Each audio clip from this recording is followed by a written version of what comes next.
साथीहरू good morning, welcome to Bimala channel. सबैजनालाई स्वागत छ विमलाको युट्युब च्यानलमा।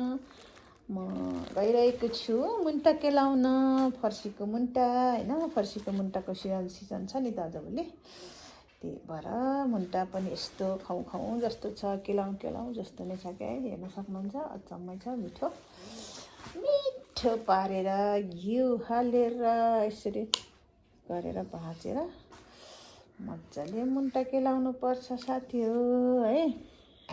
यसरी भाज्नुपर्छ। हेर्नु, मलाई चाहिँ यति लामो लामो नै मनपर्छ क्या। ढक्क पार्यो है, पार्यो यसरी केलाएर फर भुट्नु पर्छ मुन्टा। कसलाई मुन्टा मनपर्छ है साथीहरू, कमेन्ट अवश्य गर्नुहोला। मुन्टा लभर है म चाहिँ। फर्सीको मुन्टा।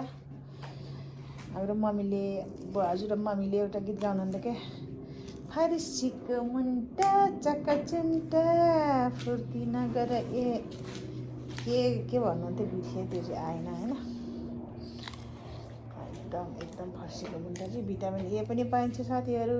फर्सीको मुन्टा खानु होला, फाइबरयुक्त पनि हो सागसब्जी होइन, फाइदै हुन्छ। फर्सीको मुन्टा खानु है, फर्सीको मुन्टा सिजन छ, सस्तो नि पाउँछ। पहिला 50 रुपियाँ थियो, अहिले त 35 रुपियाँ। 35 रुपियाँको मुन्टा ठिकै हो होइन साथीहरू। पकाएर अवश्य ट्राई गर्नु होला।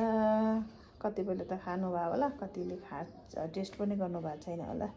साग जस्तै हो एक प्रकारको, यो पनि भेजिटेबल नै हो है साथीहरू है त। अवश्य मुन्टा खानु होला।